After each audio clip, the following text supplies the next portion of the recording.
Kita mau siapkan hari itu kita sekali lagi di hadapan Tuhan saat ini untuk menerima firman-Nya. Tuhan, mari Kau yang siapkan kami Tuhan pagi ini untuk kami boleh mendengar, menerima sebagian daripada firman-Mu.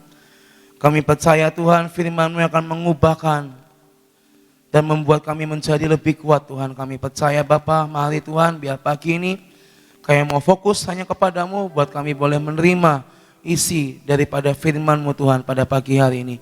Terima kasih Bapak, dalam sekali berdoa dan mengucap syukur, haleluya, amin. Shalom, selamat pagi semuanya.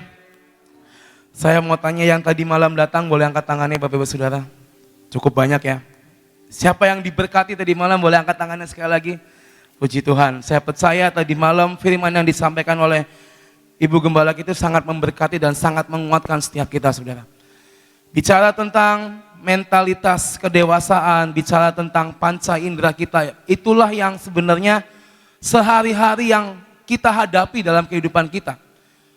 Setiap hari mau gak mau kita memakai mata kita, benar? Setiap hari mau gak mau kita memakai telinga kita, hidung kita, mulut kita, dan perasaan kita. Every day, setiap hari, semua panca indera ini kita pakai dalam kehidupan kita.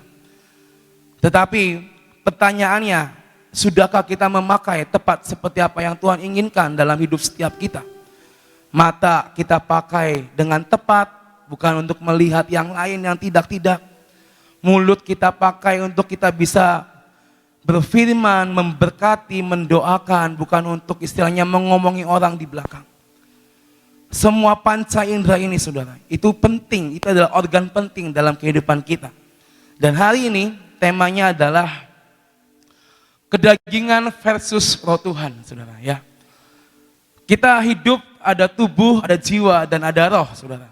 Kita hidup di dunia ini sehari-hari melakukan aktivitas, itulah kehidupan yang kita jalani setiap hari. Tapi kita diciptakan Tuhan, diperlengkapi dengan organ-organ vital yang penting, yang untuk membuat kita melakukan kehidupan kita tepat seperti apa yang Tuhan mau. 5 panca indera kita, itulah yang Tuhan kasih. Dan di malam Ibu Gembala kita ngomong, inilah yang harus dilatih dari hidup setiap kita. Biar semua ini bisa berkoneksi dan bisa bersepakat saudara. Mata kita, mulut, telinga, penciuman kita, perasaan kita, hati kita. Biar kelima ini menjadi paket yang komplit, yang disatukan di dalam roh Tuhan, supaya apa? Supaya kita akan melihat perbuatan-perbuatan Tuhan yang akan dinyatakan di dalam kehidupan setiap kita. Tetapi pertanyaannya, apakah sudah benar kita membuat 5 panca indera ini kita dituntun, dipimpin oleh roh Tuhan? Atau mungkin yang keluar dari hidup kita adalah kedagingan kita. Daging itu emang lemah saudara, gampang tergoda. Tetapi kalau kita hidup di dalam roh Tuhan, kita hidup di dalam Tuhan, saya percaya temanya kedagingan versus roh Tuhan yang akan melibas kedagingan kita, amin. Bukan kedagingan yang akan melibas roh Tuhan dalam hidup kita, enggak. Tetapi roh Tuhan yang akan bergerak maju melibas kedagingan kita. Kita buka dari Galatia pasal 5 ayat 24 sampai 25, saudara. Galatia pasal yang kelima ayat 24 sampai 25. Barang siapa menjadi milik Kristus Yesus, ia telah menyalibkan daging dengan segala hawa nafsu dan keinginannya. Jikalau kita hidup oleh roh, baiklah hidup kita juga dipimpin oleh roh. Ayat 24, coba dimundur. Barang siapa, kalau kita telah menjadi milik Kristus, dikatakan kita telah menyalibkan daging dengan hawa nafsu dan keinginannya. Ketika kita pertama kali terima Tuhan, dibaptis Roh Kudus, maka ada roh Tuhan yang tinggal dalam hidup kita, saudara. Dan ketika kita melakukan itu, kita mengucap, Tuhan saya terima Yesus sebagai juru selamat, dan kita dibaptis Roh Kudus, kita bisa berkata-kata dalam bahasa lain. Itu adalah momen di mana Tuhan kasih pelindung, kasih pengawal dalam hidup kita. Berupa apa? Berupa rohnya, Roh Kudus dan roh Tuhan. dalam hidup kita. Dan hari itu juga ketika kita menerima Tuhan, otomatis kita telah menyalibkan daging dengan segala hawa nafsu dan keinginannya. Hidup kita berarti bukan milik kita lagi, saudara. Kalau kita terima Tuhan, berarti hidup kita berpaut sama Tuhan. Ada pengawalnya, ada penjaganya, ada Roh Kudus. Amin. Tuhan naik ke surga, Dia berikan Roh Kudus pada setiap kita, masih berlaku sampai pada hari ini. Ketika kita menerima Tuhan, berarti ada pengawal di hidup kita. Tetapi yang menjadi permasalahannya, apakah kita menyertakan pengawal itu dalam kehidupan kita sehari-hari? Ayat 25 berkata, jikalau kita hidup oleh Roh, baiklah hidup kita juga dipimpin oleh Roh Tuhan. Kita terima baptisan Roh Kudus, kita terima Tuhan, maka ada Roh Tuhan masuk dalam hidup kita. Dari ujung kepala sampai telapak kaki, kita dipimpin oleh Roh Tuhan.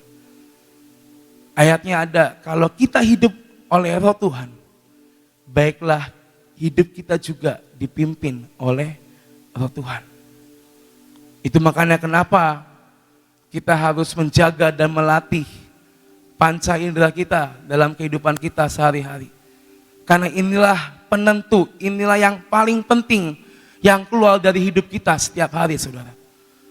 Kalau kita nggak bisa menjaga mata kita, maka kita akan melihat hal-hal yang mungkin iblis tawarkan, yang akan dunia tawarkan, dan kita jatuh.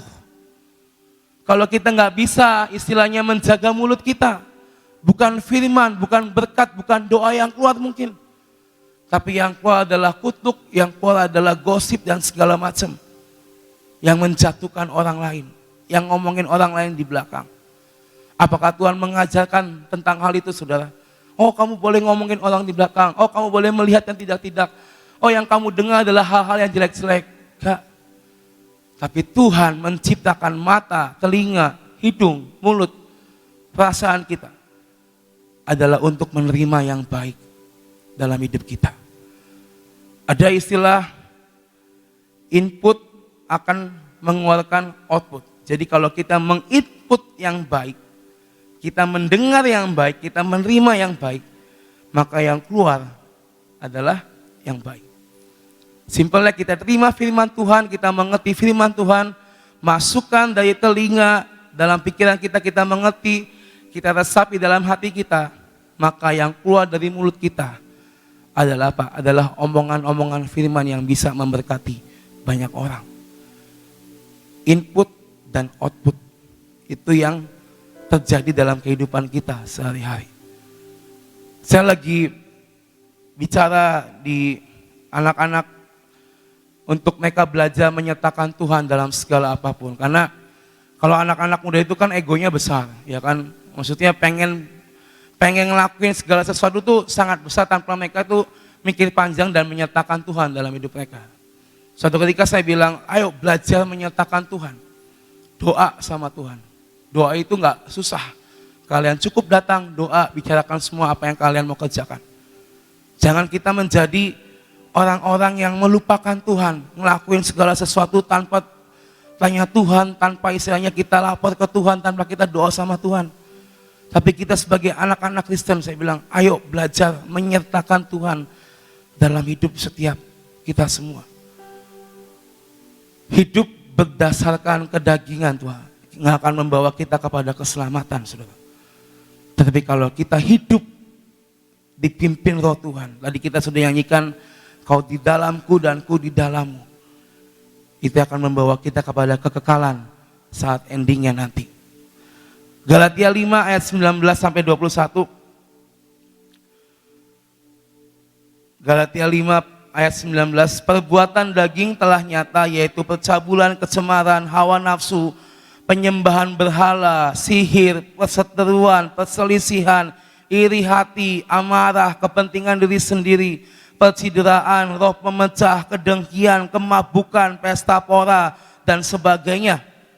Terhadap semuanya itu kuperingatkan kamu seperti yang telah kubuat dahulu, bahwa barang siapa melakukan hal-hal yang demikian, ia tidak akan mendapat bagian dalam kerajaan Allah.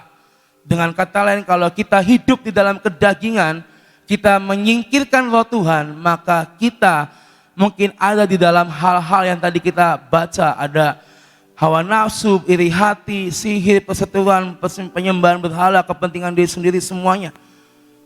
Ayat 15, ayat 19 berkata, inilah yang terjadi dalam kehidupan kita sehari-hari. Semua yang tadi kita baca, amarah, roh pemecah belah, kedengkian, iri hati, itulah yang dihadapin dalam kehidupan nyata kita di dalam dunia ini, saudara. Kalau iman kita dan roh kita nggak kuat, dan kita membiarkan daging ini muncul dan melibas roh Tuhan, maka apa yang tertulis dalam Galatia ini, itulah yang akan kita alami, saudara. Dan dikatakan, kalau kita ngelakuin semuanya ini, kita nggak mendapat bagian dalam kerajaan Allah. Tadi malam Ibu Nani berkata, ayo untuk kita menerima makanan yang keras. Berkat itu baik buat kita, beliau katakan. Tetapi ini waktunya kita, saudara, untuk merecek hidup kita. Bukan cuma soal berkat, soal doa yang dijawab, tapi apa yang bisa kita perbuat, saudara. Apa yang bisa kita lakukan start dari hidup kita. Apakah hidup ini berdasarkan roh Tuhan atau daging kita, saudara? Adam dan Hawa jatuh dalam dosa. Ketika saya menyiapkan, saya lihat, kan dia sudah dikasih tahu nih, pokoknya jangan makan buah di pohon ini, ya kan? Tetapi kan si Hawa ini kan melihat, ya kan, dengan matanya melihat, ini kenapa ya kok buah nggak boleh dimakan? Padahal warnanya bagus, ya kan? Buahnya kayaknya seger, besar, enak, kayaknya manis kalau dimakan, ya kan? Dari mata Hawa melihat, padahal Tuhan sudah berfirman, jangan menyentuh. Atau mungkin Tuhan itu berkata, jangan sekalipun kau melihat pohon yang ini. Kau lihat pohon yang lain aja, ya kan? Dari mata Hawa melihat, ya kan? Dari mata dia melihat. Dan akhirnya iblis masuk. Dan akhirnya apa? Jatuh. Kita pun sama, saudara. Kita terima firman Tuhan. Kita tahu dasar firman Tuhan. Dan kita diajar hari-hari ini untuk melatih panca indera kita, mata kita terutama. Mari jaga itu dalam kehidupan kita, saudara. Ketika mata ini, satu panca indera ini mungkin jatuh, disitulah celah iblis akan masuk melibas setiap kita. Dari mata yang jatuh akan timbul kemauan di hati kita. Dan akhirnya apa? Jatuh lebih dalam. Galatia 5 ayat 16 berkata, hiduplah oleh roh, maka kamu tidak akan menuruti keinginan daging. Gimana caranya supaya kedagingan ini nggak melibas roh Tuhan dalam hidup kita? Dengan satu kata, tidak ada tawar-menawar, kita hidup berdasarkan roh dan buah-buah roh yang kita pelajari dalam hidup kita. Kasih, lemah lembut, sukacita, kesabaran, kemurahan, kebaikan, kesetiaan, penguasaan diri. Itulah yang bisa melawan kedagingan kita, saudara. Kita dikasih buah-buah roh. Itulah yang harus kita praktekkan dalam hidup kita. Supaya apa? Supaya buah roh ini melawan apa yang tadi terdaftar dalam kedagingan. Iri hati, amarah, dengki, roh pemecah belah, dan segala macam. Setiap hari kita dihadapkan pada sebuah pilihan, saudara. Bangun tidur kita dihadapkan pada sebuah pilihan. Mau langsung buka HP atau mau langsung ketemu sama Tuhan.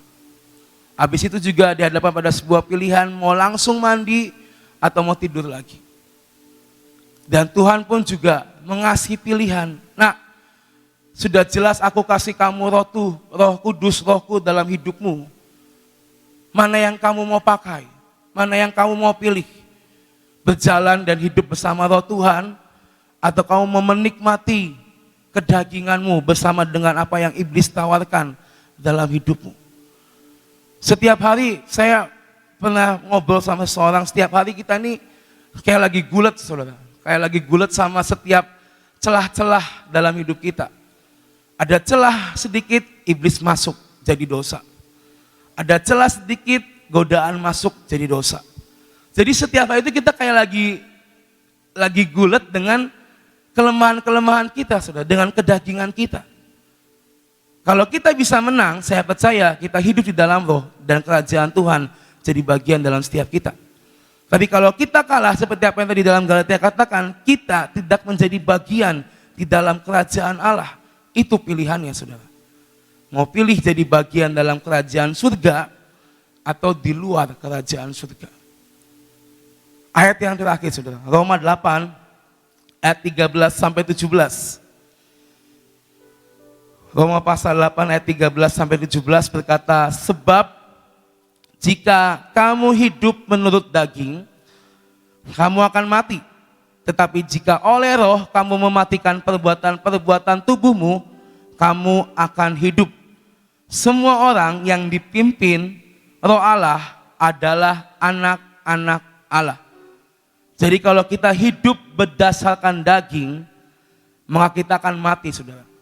Bukan mati yang gimana, tapi kita akan mati secara rohani.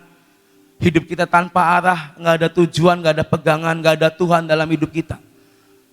Tetapi kalau kita hidup dipimpin oleh roh Allah, dikatakan kita adalah anak Allah. Ayat 15, sebab kamu tidak menerima roh perbudakan, ya, yang membuat kamu menjadi takut lagi. Tuhan gak pernah kasih kita roh ketakutan, tapi Tuhan kasih kita roh keberanian, amin. Roh keberanian untuk melawan semua kelemahan kita, untuk melawan semua tembok di hadapan kita. Tetapi kamu telah menerima roh yang menjadikan kamu anak Allah. Oleh roh itu kita berseru, ya Aba, ya Bapa. Roh itu bersaksi bersama-sama dengan roh kita bahwa kita adalah anak-anak Allah. Dan ayat 17, dan jika kita adalah anak, maka kita juga adalah ahli waris. Amin. Maksudnya orang-orang yang berhak menerima janji-janji Allah yang akan menerimanya bersama-sama dengan Kristus, yaitu jika kita menderita bersama-sama dengan Dia supaya kita juga dipermuliakan bersama-sama dengan Dia. Firman-Nya jelas berkata kita hidup dengan daging kita, maka kita akan mati. Tapi kalau kita hidup berdasarkan roh Tuhan, maka kita akan hidup dan disebut adalah anak-anak Allah. Dan dikatakan kalau kita adalah anak Allah, kita adalah ahli waris yang berhak menerima janji-janji dan firman Tuhan dalam hidup setiap kita, amin. Amin saudara. Kalau ditanya mau terima berkat atau terima kutuk, pasti akan jawab semua terima berkat. Mau terima janji atau mau terima yang PHP, pasti akan mau jawab terima janji yang dari Tuhan. Maka hiduplah dengan roh Tuhan di dalam kehidupan kita semua saudara. Roh itu udah dikasih sejak Tuhan naik, udah ada dalam kehidupan manusia dan dalam kehidupan kita semua. Tapi pertanyaannya, kita mengaktifkan itu atau kita meng-silent roh Tuhan dalam hidup kita? Sama seperti HP, mau diaktifin, dinyalain, atau mau di-silent atau bahkan dimatiin saudara. Kalau kita memilih roh Tuhan yang kita silent, roh Tuhan yang kita matikan, maka kedagingan ini akan muncul saudara. Dan jangan salahkan Tuhan kalau kita nggak menerima satupun janjinya dalam hidup kita.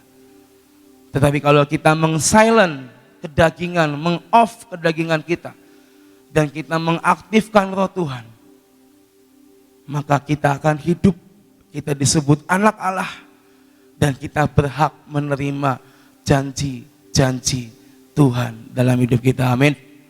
Jadi pilih yang mana saudara? Pilih roh Tuhan atau pilih kedagingan dalam hidup kita saudara? Roh Tuhan.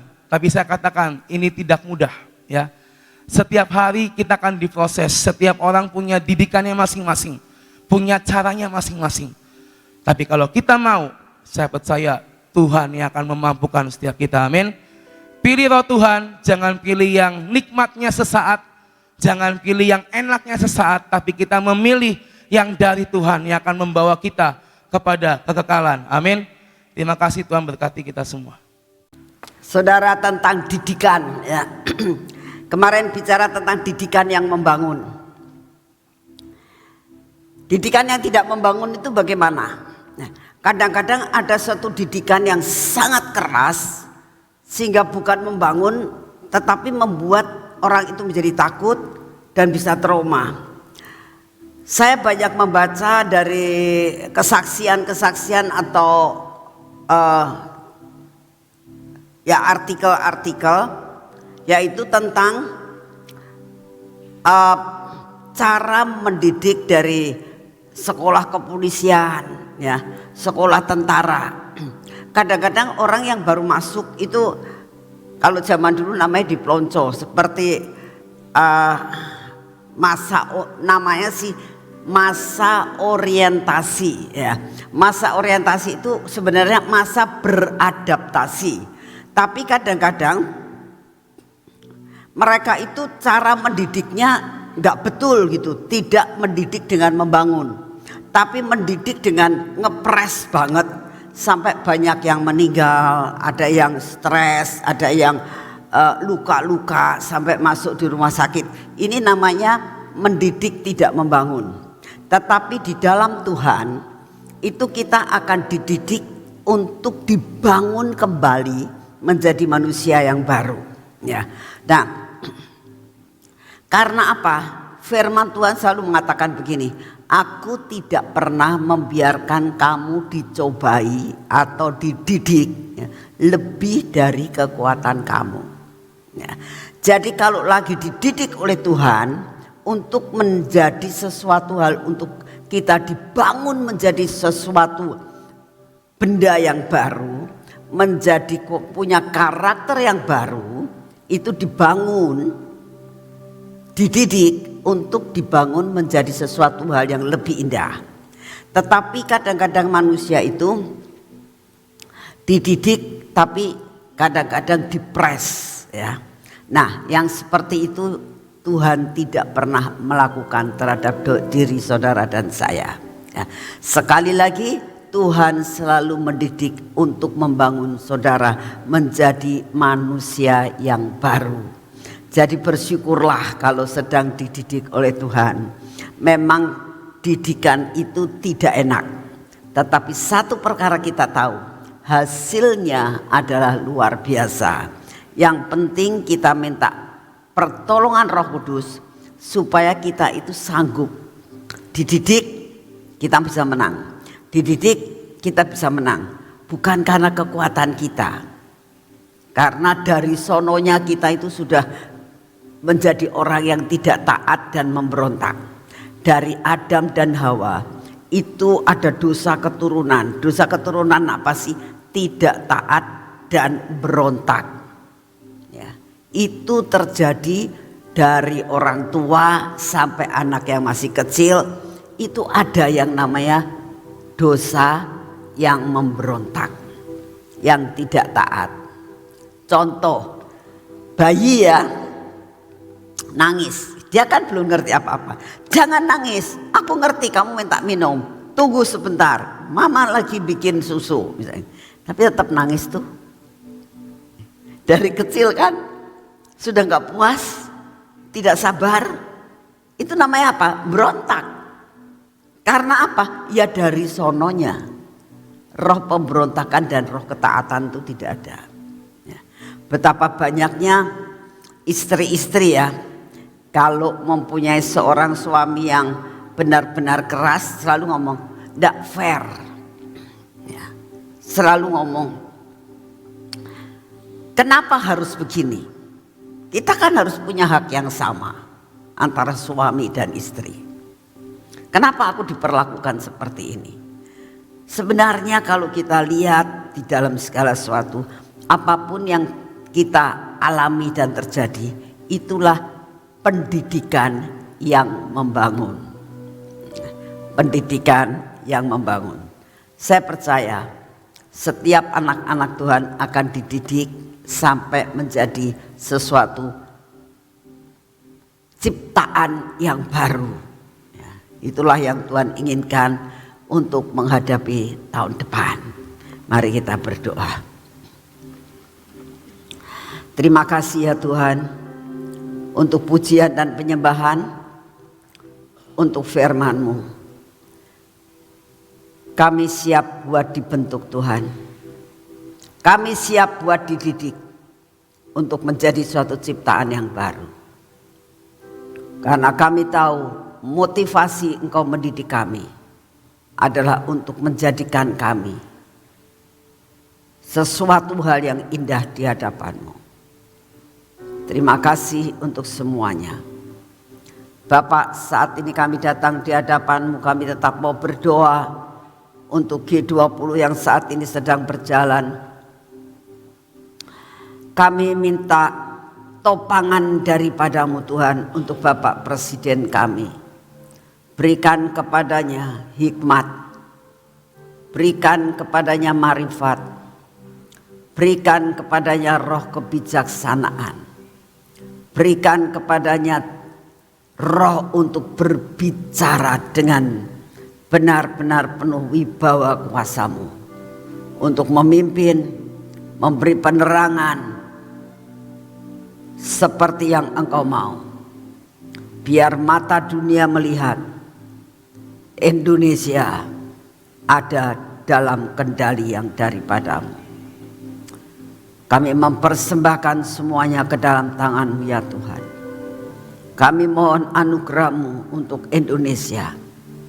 Biarlah Indonesia ini terus maju sampai menjadi lumbung pangan dunia. Kami saat ini datang di hadapan-Mu Tuhan. Kami tetap akan terus mendukung akan rencana pemilu ini Tuhan.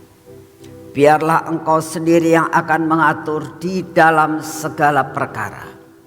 Kami hanya minta kepadamu, beri belas kasihan-Mu buat bangsa ini, supaya apa yang sudah dicanangkan, apa yang sudah direncanakan dan sudah mulai berjalan ini Tuhan, tidak diporak-porandakan dengan penerus daripada pemimpin bangsa ini.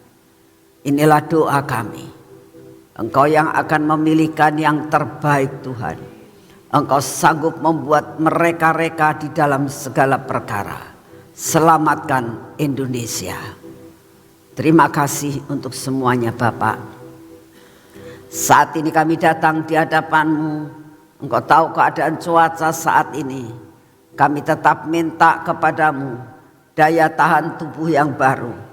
Supaya daya tahan tubuh ini masuk dalam diri kami, mengusir segala yang tidak baik dalam hidup kami, mengusir semua virus, bakteri apapun yang ingin mengacaukan dalam stabilitas tubuh kami, semua kehidupan kami.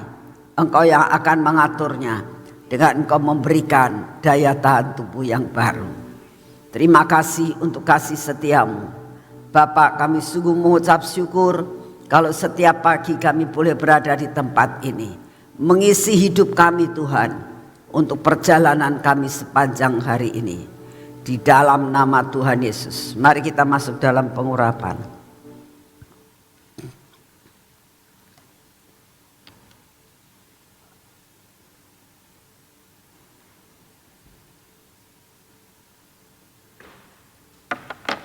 Dalam nama Tuhan Yesus, biarlah pengurapan ini memasuki akan hidup kami ya Tuhan, memasuki akan mata kami, telinga kami, bibir mulut kami, hati kami ya Tuhan. Semua yang tidak baik Engkau hancurkan dalam hidup kami. Engkau sendiri akan mengurapi tangan kami dan kaki kami Tuhan. Sehingga perjalanan kami hari ini, apa yang kami kerjakan hari ini, benar-benar berjalan bersama-Mu, mengerjakan segala sesuatu bersama-Mu. Dan kami percaya apa yang kami lakukan bersama Engkau pasti menghasilkan yang terbaik. Terima kasih untuk anugerah-Mu. penyertaan-Mu sempurna atas hidup kami. Besertalah Engkau dengan kami Tuhan, karena itu janji-Mu. Di dalam nama Tuhan Yesus. Amin. Selamat pagi, Tuhan memberkati saudara semuanya.